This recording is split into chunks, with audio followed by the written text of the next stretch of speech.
Hey, it's Benji Cole, son of Al Cole from CBS Radio, welcoming you to another edition of People of Distinction, the talk that gives an in-depth view of some of the most dynamic, intelligent, and successful people on the planet.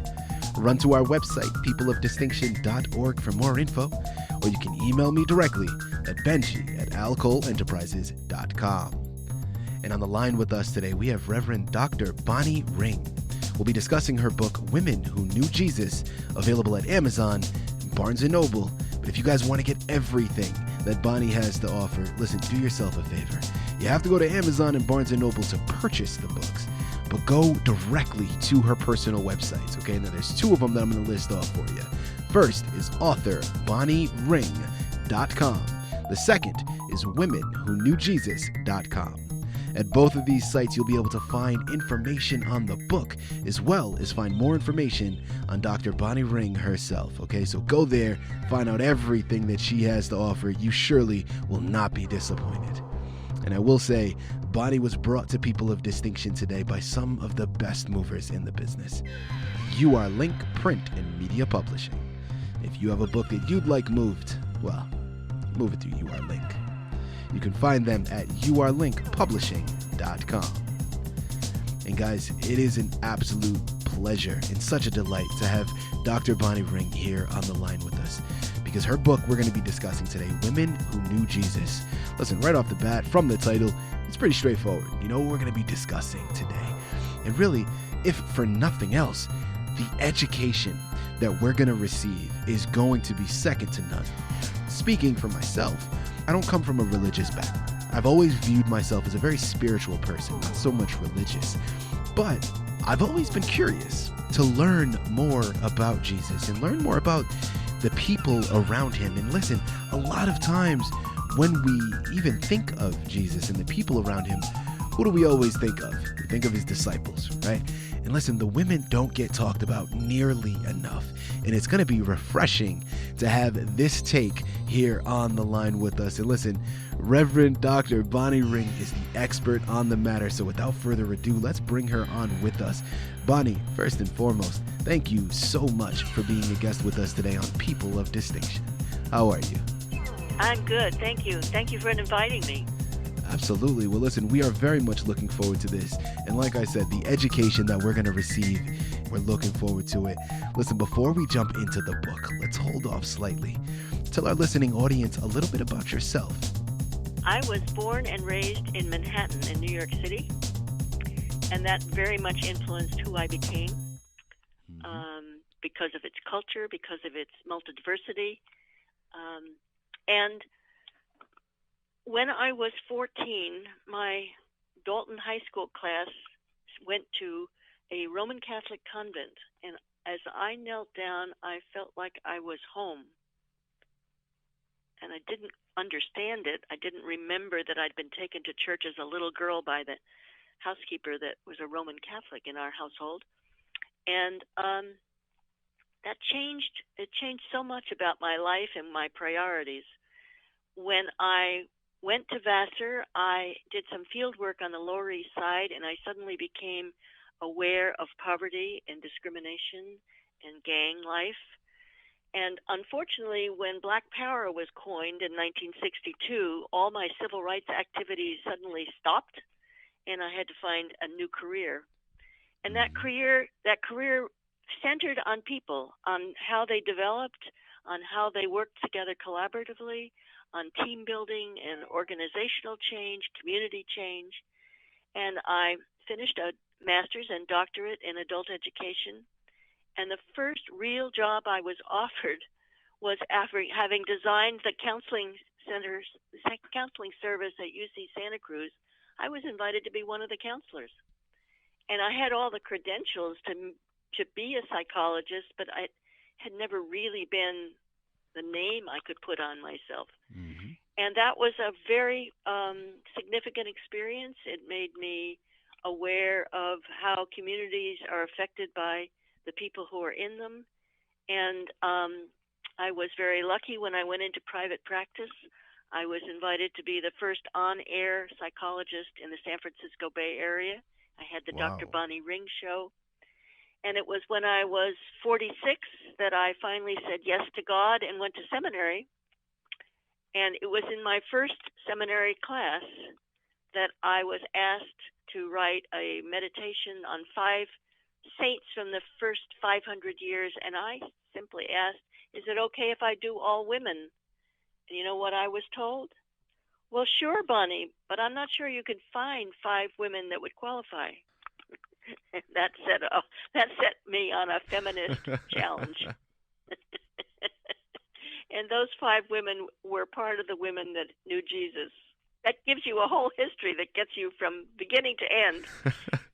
Absolutely. Listen, Bonnie, first and foremost, what an impressive resume. I mean, very eclectic background.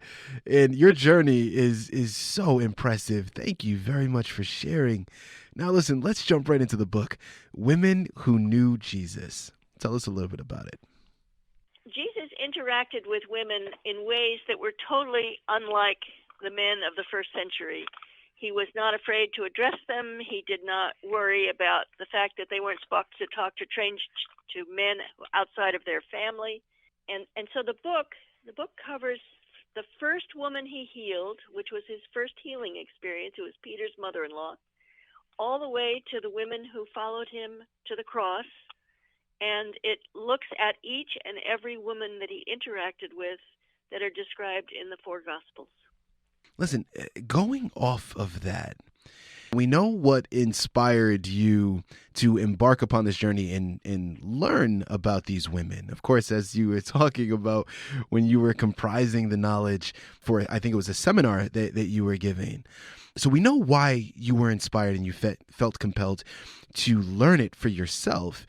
Now, what inspired you to take it a step further and actually put it into a book format and put it out for the public to be able to partake in as well?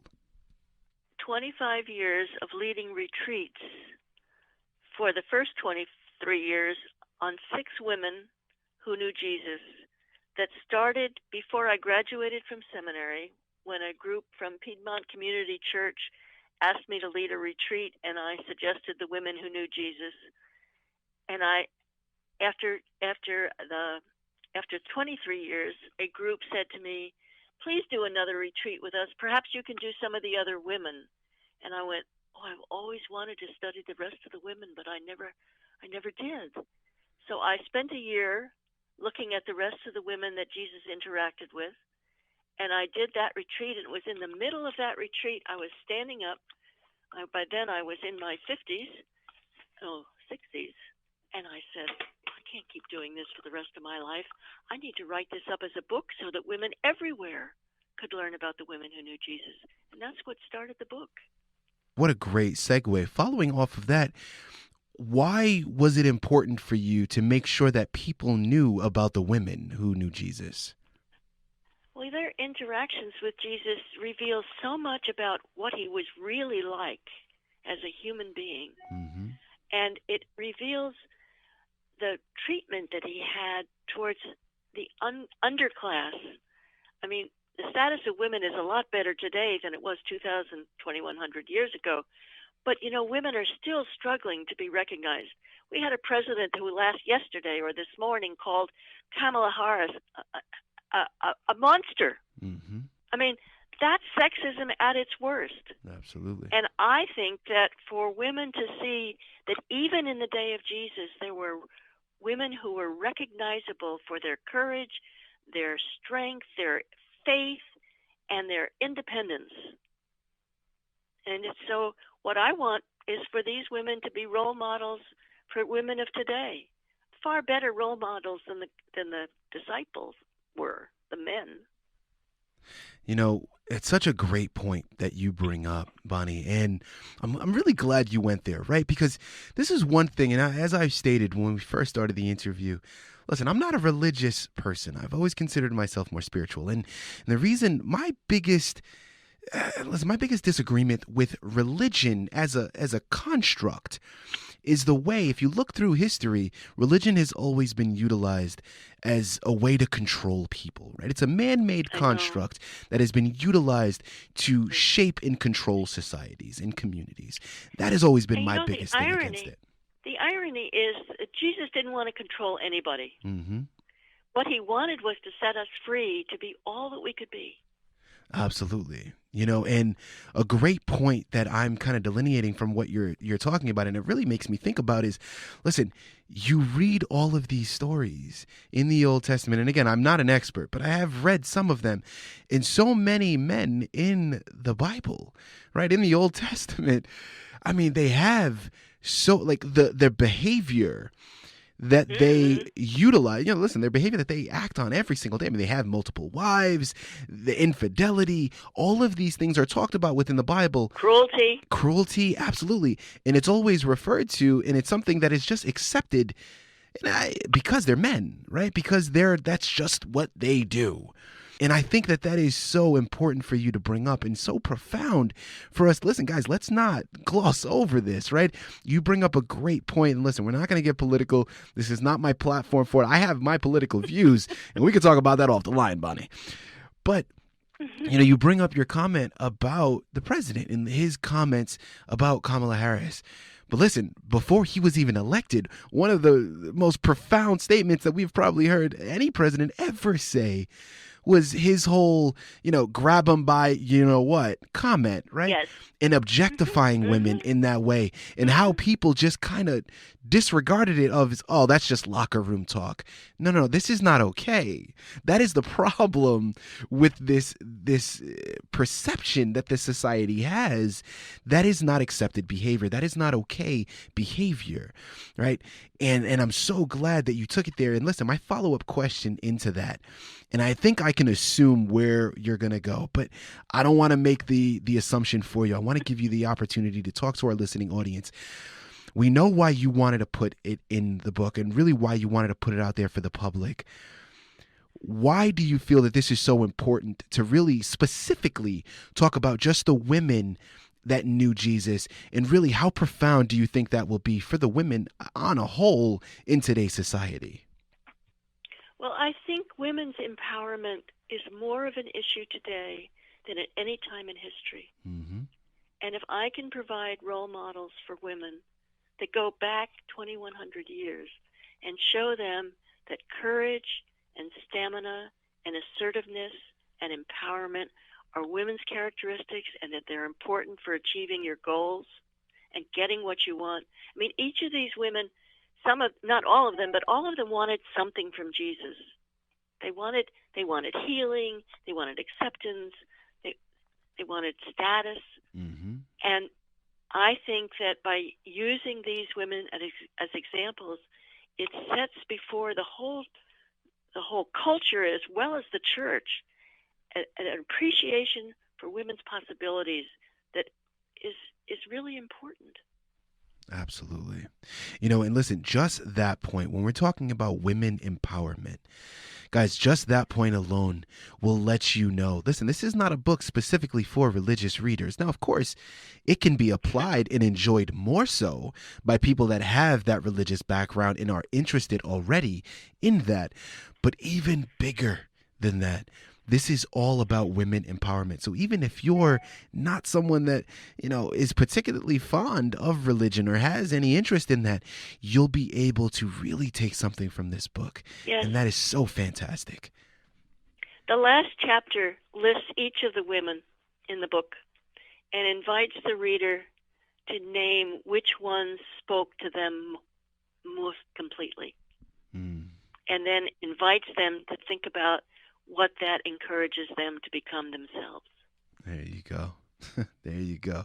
Again, here on the line with Reverend Dr. Bonnie Ring. We're discussing her book, Women Who Knew Jesus, available at Amazon and Barnes & Noble for purchase. But also, do yourself a favor, go directly to her two websites as well, author.bonniering.com and womenwhoknewjesus.com. Now, Bonnie, as we continue with this fantastic interview, listen, the next question that I would love to ask is really from my own curiosity. What would you say was a highlight for you in writing this book? Or if not a highlight, maybe something that surprised you that you weren't really expecting prior to embarking upon this journey? Well, the first surprise was how easy it was to write. when I went to college, it was essentialistic in its educational philosophy at Vassar, and I didn't know how to memorize, and I didn't know how to write papers because I hadn't been required to in high school, and I had a real fear of writing, a real sense that I didn't know what I wanted to say and that I didn't know enough. And because I had spent 25 years teaching people about the women who knew Jesus, the book wrote itself. I just sat down at the computer and it all came out. I knew what questions I wanted to ask my readers. I knew what reflections I wanted them to consider. I put them through guided meditations like I had in my retreats. So it's an actual retreat experience. And I know church groups that have gathered people together to read the book together.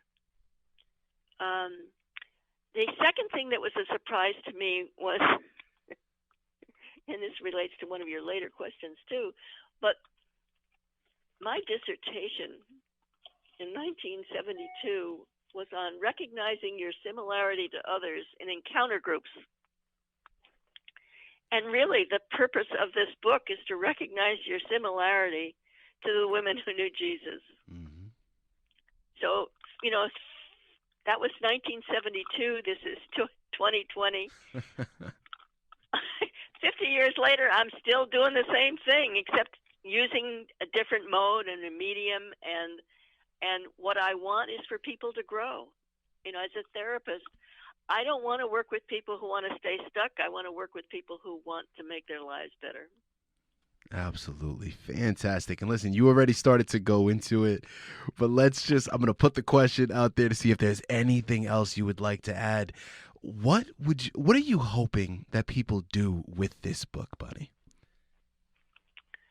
Well, I think its central message is to see the humanity in Jesus rather than the Christology about Jesus, to get to know him, to see him as a resource, as a good teacher of a good way of life. You don't have to be a religious person to find him appealing. I want them to see that there are women then and now whose lifestyle, whose values and attitudes, whose actions are so commendable, they inspire us to behave likewise. There you have it. Guys, listen, what more can be said, right? You know what you got to do. Educate yourself. Head on over to Amazon, Barnes & Noble. Pick up your copy, okay? Don't wait. Get on it. Women Who Knew Jesus by Reverend Dr. Bonnie Ring. Also go to her personal websites, author bonniering.com and womenwhoknewjesus.com. But listen, guys, that's not all, okay? That's the main focus of the interview. That was the anchor that really brought us all here. But listen, Bonnie is putting in work, okay? She has another book that she just completed. It's not out just yet for publishing, okay? So it's still in creation, but be on the lookout for her memoir. It's entitled Unbound and Congruent, My Path to Freedom and Wholeness. And of course, as I stated, it's her memoir, so it's going to be filled with her life's journey and her experience that she has been able to comprise in her lifetime. And listen, you surely will not be disappointed. Bonnie, this has been an absolute pleasure and such a delight. Thank you so much for being a guest with us today on People of Distinction. I felt great. I loved it. I really did. I knew from the moment I started talking with you and you told me what you were going to ask me that this was going to be an opportunity to really promote what I value.